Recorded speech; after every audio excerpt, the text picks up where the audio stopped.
Belum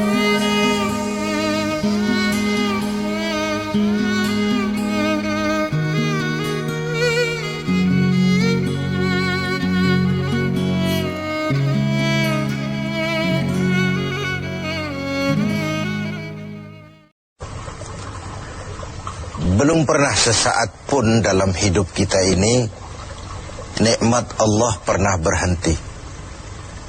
Sejak kita bangun tidur sampai kita tidur kembali, bahkan tidur itu sendiri seluruhnya merupakan nikmat dari Allah.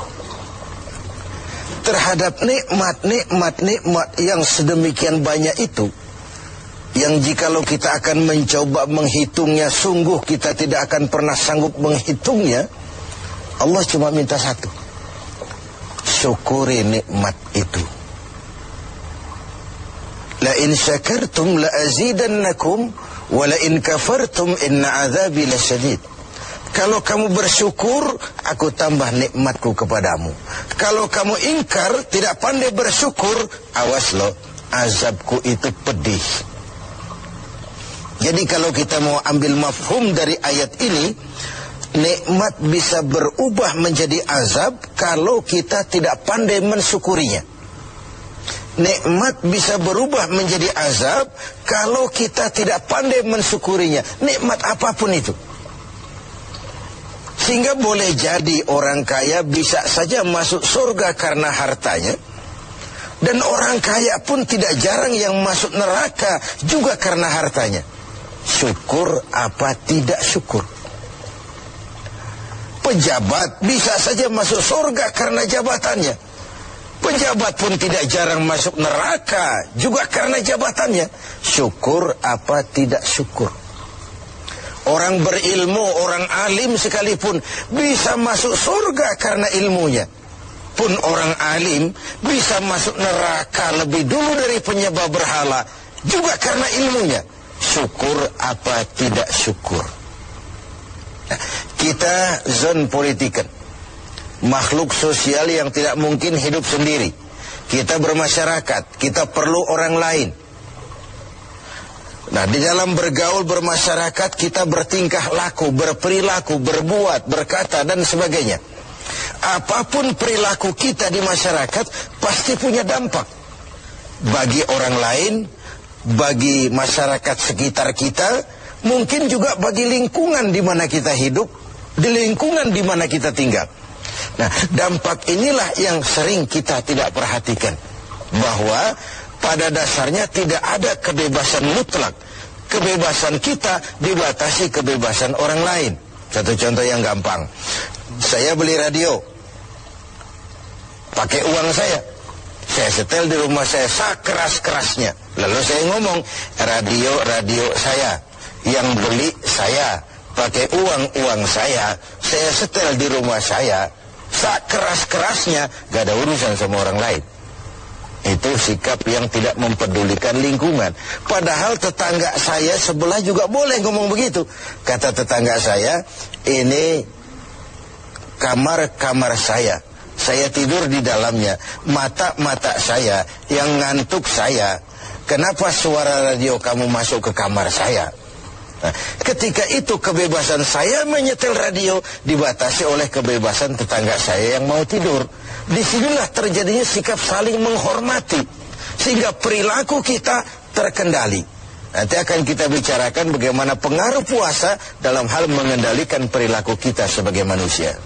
Sebelum kita lanjutkan bincang kita tentang pengendalian perilaku oleh ibadah puasa, mungkin di antara adik-adik kita yang hadir ada yang akan mengajukan pertanyaan lebih dulu. Saya persilakan, siapa? Assalamualaikum warahmatullahi wabarakatuh. Waalaikumsalam warahmatullahi wabarakatuh. Saat ini di negara kita banyak terjadi bencana. Bagaimana menurut pandangan agama? Ya, sesuatu yang aktual, tetapi mungkin nanti dari pembicaraan ini akan runtun mengarah kepada jawaban atas pertanyaan tadi, karena saya lihat ada sinkronnya, ada kesinambungan. Begini, Tadi di awal pembicaraan kita membicarakan ayat, kalau kamu bersyukur aku tambah nikmatku kepadamu. Kalau kamu ingkar, awas, azabku itu pedih. Nah, kita bangsa Indonesia ini oleh Allah dikaruniai sebuah negara yang istilah Al-Quran itu baldatun thayyibah, sebuah negeri yang begini subur. Buminya, di atas perut bumi kita segala pohon hidup. Di bawah perut bumi kita ada gas, ada minyak, ada batu bara.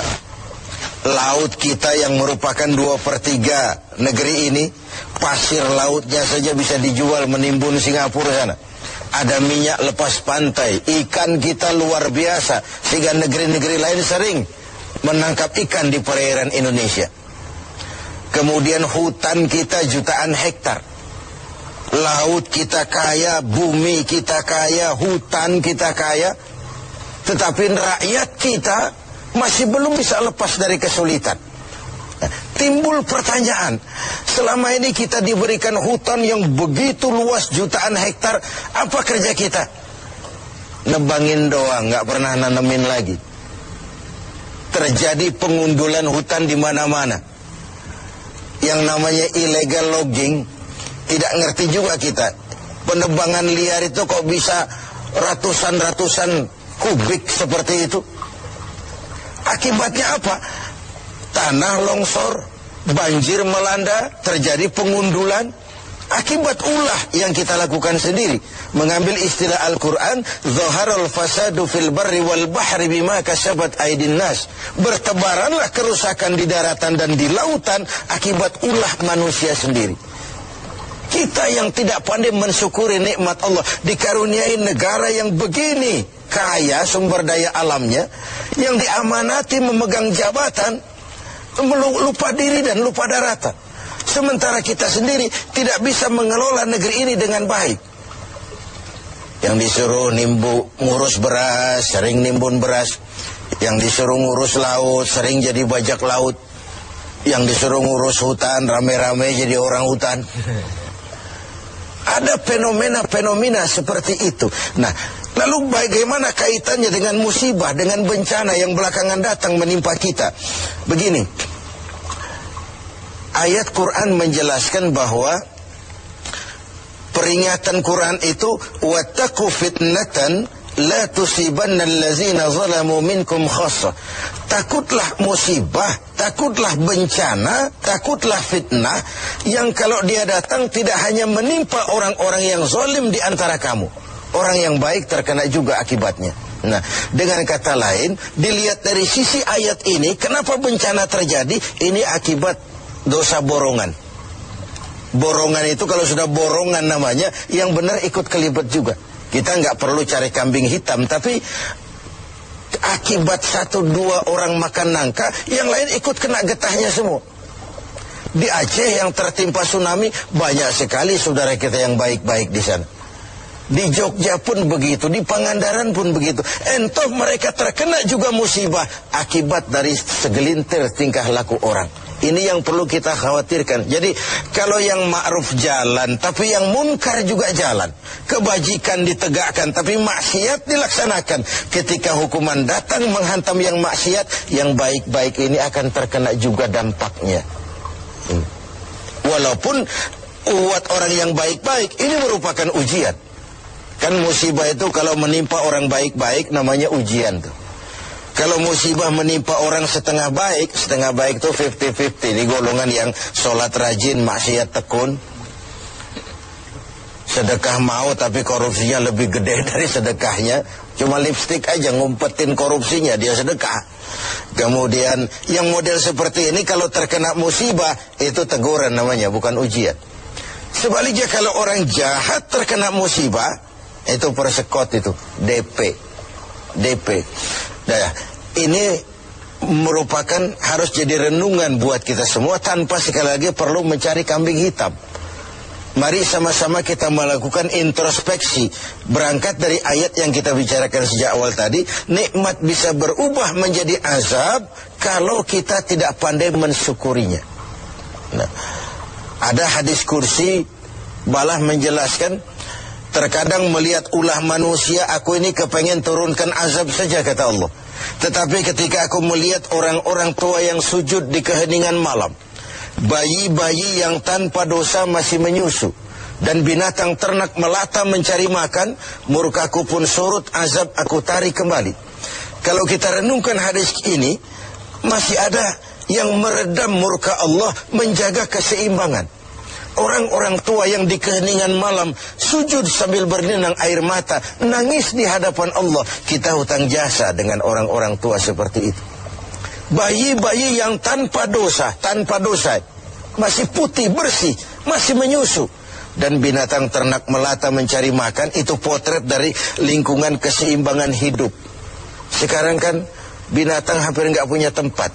Kita baca dalam berita itu bagaimana di Pekanbaru sana, gajah nyasar ke kota karena hutan kebakar. Ya.